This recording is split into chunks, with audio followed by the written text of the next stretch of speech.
వరంగల్లో వీధి కుక్కలు బీభత్సం సృష్టిస్తున్నాయి. ఇంట్లో ఉన్న వారిపైన దాడులకు తెగబడుతున్నాయి. మనుషులు కనిపిస్తే చాలు ఎగబడి కరుస్తున్నాయి. ఓరుగల్లు ప్రజలు బయటకు రావాలంటే వణికిపోతున్నారు. కుక్కలను అరికట్టేందుకు మున్సిపల్ కార్పొరేషన్ అధికారులు లక్షలాది రూపాయలు ఖర్చు చేస్తున్నా రికార్డులో తగ్గుతున్నాయి. కానీ వీధుల్లో మాత్రం శునక రాజాలు వీర విహారం చేస్తున్నాయి.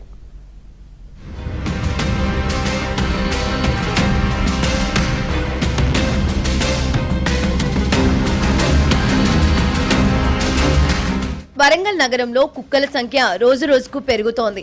ఏ వీధి చూసినా కుక్కలు గుంపులు గుంపులుగా తిరుగుతూ కాలినడకన వెళ్లే వారిపై దాడి చేసి గాయపరుస్తున్నాయి. కుక్కల దాడిలో గాయపడి చికిత్స కోసం రోజుకు 100 నుంచి 130 మంది వరకు ఆసుపత్రుల్లో చేరుతున్నారు.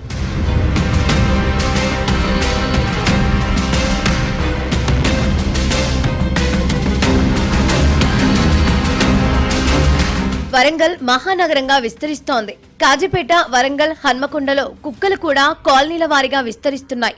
వీధుల్లో తిరిగే కుక్కలను పట్టి శస్త్రచికిత్సలు చేసి వదిలిపెట్టేందుకు మున్సిపల్ అధికారులు ఓ ఏజెన్సీకి అప్పగించారు.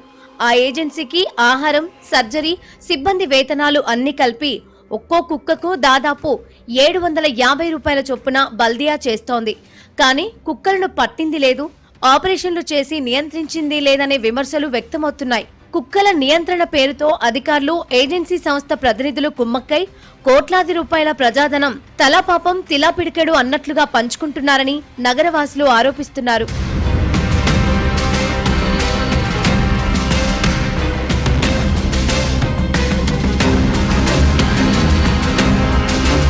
గ్రేటర్ వరంగల్ మున్సిపల్ కార్పొరేషన్ పరిధిలో హన్మకొండ, వరంగల్, కాజీపేటలో 38,000కు పైనే వీధి కుక్కలు ఉంటాయని అంచనా.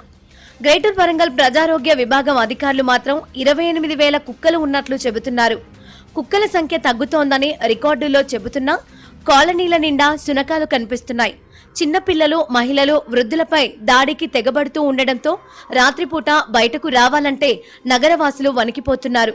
మొన్నటికి మొన్న హనుమకొండ విజయనగర్ కాలనీలో ఓ ఇంట్లో ఆడుకుంటున్న రియాన్ష్ అనే బాలుడిపై వీధి కుక్క దాడి చేసింది.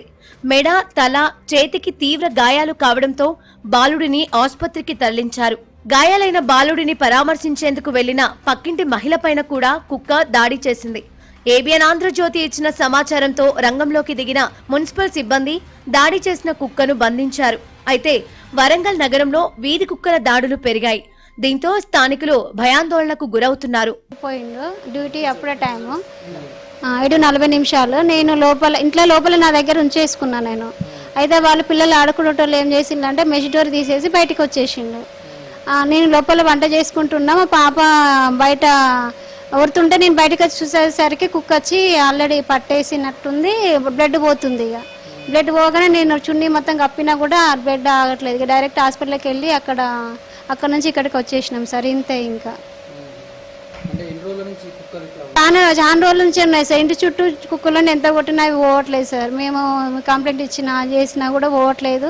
ఇంటి చుట్టే ఉన్నాయి సార్. అయినా నేను కేర్ఫుల్గానే చూసుకుంటున్నా, కానీ ఇలా మిస్టేక్లో నా కొడుకు బిడ్డ బయటకు వచ్చేసరికి ఇట్లా జరిగింది సార్.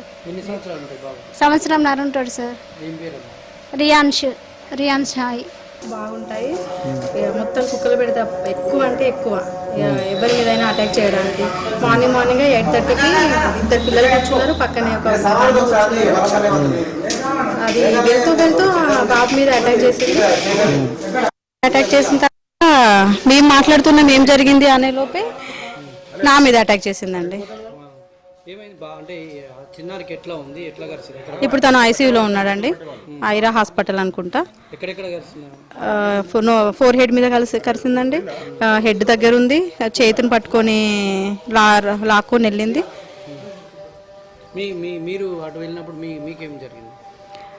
నా మీదకి అటాక్ వచ్చిందండి. ఇక్కడ నీ దగ్గరకు వచ్చి ఇట్లా లాగేసింది. వ్యాక్సిన్స్ ఇవన్నీ నేను ట్రీట్మెంట్ తీసుకొని నేను వచ్చాను. ఇక్కడ రెగ్యులర్గా ఉంటాయండి. కంప్లైంట్ చేసినా ఇక్కడ ఎవరు పట్టించుకోలేదండి. వచ్చిన తర్వాత గోపాలరావు గారి వారికి కాల్ చేస్తే ఆయన లిఫ్ట్ చేయలేదు. తర్వాత మా కాలనీ నుంచి వాట్సాప్ కూడా చేయించిన మున్సిపల్ జవాన్కు చేస్తే వాళ్ళు మార్నింగ్ రెస్పాండ్ అవుతారు కానీ ఈవినింగ్ కార్ అని చెప్పిండ్రు. అయితే మా నైబర్ కుమార్ గారికి చెప్తే వారు కూడా లైన్లోకి వచ్చి వారు మాట్లాడిండ్రు. అది సాధుకప్పు కాదు, ఏం కాదు, వచ్చిన ఇట్లా ఆ రకంగా ఒక 4-5 కుక్కలు ఉన్నాయి. అవి కరిస్తే అటాక్ చేస్తే ఆ రకంగా భయంతో మేము ఆ షట్టర్స్ వేసుకొని లోపల ఉన్నాం. కాబట్టి వాటి నుంచి మాకు రక్షణ ఇప్పించాలని కోరుకోనేది. మహానగరంతో పాటు కార్పొరేషన్ పరిధిలోని విలీన గ్రామాల్లో ప్రజలు కుక్కల దెబ్బకు భయభ్రాంతులకు గురవుతున్నారు. కర్రసాయం లేనిదే ఇంట్లో నుంచి కాలు బయట పెట్టలేని దుస్థితి నెలకొంది. చిన్నపిల్లలు, వృద్ధులు, మహిళలపై శునకాలు దాడి చేసి గాయపరుస్తున్నాయని వాళ్లు వాపోతున్నారు. యాక్చువల్లీ మేము చాలా టైమ్స్ చెప్పినాము మున్సిపాలిటీ వాళ్ళకు కూడా, చాలా కుక్కలు వస్తున్నాయి, పిల్లలు బయట ఆడుకుంటుంటే పంపాలంటే కొంచెం చాలా భయంగా ఉంది మా ఏరియాలో. మీరు జనరల్గా ఇప్పుడు టర్నింగ్ మీదకి పోయి చూసినా కూడా మీకు ఒక 5-6 కుక్కలు కనిపిస్తాయి మీకు అవన్నీ. అండ్ మేము మార్నింగ్ వాకింగ్ పోయినప్పుడు కూడా మాకు టెంపుల్ ఆర్చ్ దగ్గర ఎక్కడో పట్టుకున్న తీసుకొచ్చి ఇక్కడ వదిలేస్తున్నారు. మాకు ఉన్న వాటితో కాకుండా ఇంకా అడిషనల్గా యాడ్ అవుతున్నాయి. ఒకసారి కొంచెం మున్సిపాలిటీ వాళ్ళు కొంచెం అది ఒకసారి కేర్ తీసుకొని ఒకసారి వీటన్నిటిని కొంచెం తీసేసే ప్రోగ్రామ్ తీసుకుంటే అందరికీ బాగుంటుంది అనేసి చెప్తున్నానండి. అంటే రెగ్యులర్గా కుక్కలు పట్టదా ఇక్కడ ఏరియాలో? ఇప్పటి వరకు అయితే నేను ఎప్పుడు చూడలేదండి. నేను ఇక్కడ ఆల్మోస్ట్ నాకు 36 years నాకు. నేను ఇప్పటివరకు అయితే ఇక్కడ మా ఏరియాలో డాగ్ క్యాచింగ్ అయితే నేను చూడలేదు. చాలా ఇబ్బంది పెడుతున్నాయి మమ్మల్ని. మా రూమ్ వాళ్ళ దగ్గర కూడా చాలా, మా వీధిలో చాలా ఇట్లా జరిగినాయి. 2-3 ఇన్సిడెంట్స్ జరిగినాయి, కానీ మేము కంప్లైంట్ ఇచ్చినా కానీ మున్సిపాలిటీ వాళ్ళు పట్టించుకోలేదు. ఇట్లా మాకు చాలా నిర్లక్ష్యంగా ఉన్నారు మున్సిపాలిటీ వాళ్ళు. ఇట్లా ఈ విధంగా ఉంటే మాకు చాలా కష్టంగా ఉంటుంది. మాకు విజయనగర్ కాలనీలో చాలా మంది జరిగినాయి ఇలా, కానీ ఎవరు ఇట్లా మా బాబు అంత సీరియస్ ఎవరు కాలేదు. కొంచెం దయచేసి కుక్కల యొక్క బెడదను విధించగలరు అని కోరుతున్నాము. మాకు ఈ ప్రెస్ ద్వారా మాకు చాలా హెల్ప్ఫుల్గా కావాలని, మా బాబులు అంటే ఇంకా బాబు ఎవరు ఇలా జరగకుండా చూసుకోవాలని దయచేసి కోరుతున్నాము. తెలుగు రాష్ట్రాల్లోనూ శునకాల సమస్య ఎక్కువగా ఉంది. తెలంగాణలో కుక్కల బెడదను పరిష్కరించాలని ప్రజలు కోరుతున్నారు. శునకాలకు సంతాన నియంత్రణ ఆపరేషన్లు చేయించడంలో ప్రభుత్వ యంత్రాంగం విఫలం కావడంతో తెలంగాణతో పాటు దేశంలోని చాలా ప్రాంతాల్లో వాటి సంఖ్య పెరిగిపోయి తీవ్ర సమస్యగా మారింది. తెలంగాణలో 2024 లెక్కలు తీస్తే సగటున గంటకు 14 మంది కుక్క కాటుకు గురయ్యారు. మొత్తం 13 మంది రేబీస్ బారిన పడి ప్రాణాలు కోల్పోయారు. ముఖ్యంగా పాఠశాలకు వెళ్తున్నప్పుడో, వీధిలో ఆడుకుంటున్నప్పుడో ఎక్కువగా చిన్నపిల్లలే కుక్క కాట్లకు బలైపోతున్నారు.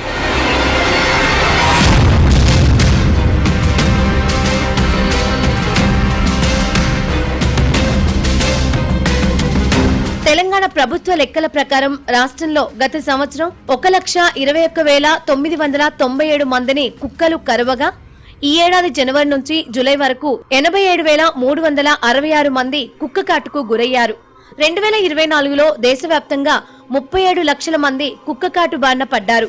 దేశ రాజధాని ఢిల్లీలోనూ ఈ సంవత్సరం ప్రథమార్థంలో 35,198 మందిని శునకాలు కరిచాయి. ప్రపంచవ్యాప్తంగా నమోదయ్యే రేబిస్ మరణాల్లో 36% భారత్లోనివేనని వరల్డ్ హెల్త్ ఆర్గనైజేషన్ తెలిపింది. బాధితుల్లో 15 ఏళ్ల లోపు వారే అధికంగా ఉన్నారు.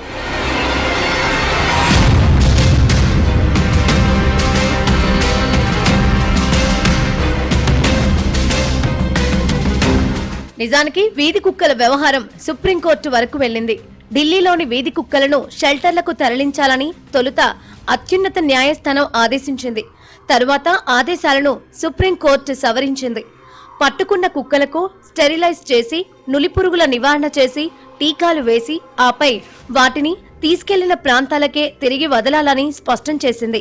వీధి కుక్కలకు ప్రత్యేక ఫీడింగ్ పాయింట్స్ ఏర్పాటు చేయాలని చెప్పింది. వీధి కుక్కలపై జాతీయ విధానం అవసరమన్న సుప్రీంకోర్టు తీర్పు తెలంగాణకు కూడా వర్తిస్తుంది. వరంగల్ అయినా, హైదరాబాద్ అయినా అధికారులు ఆ సంగతి గ్రహిస్తే మంచిది.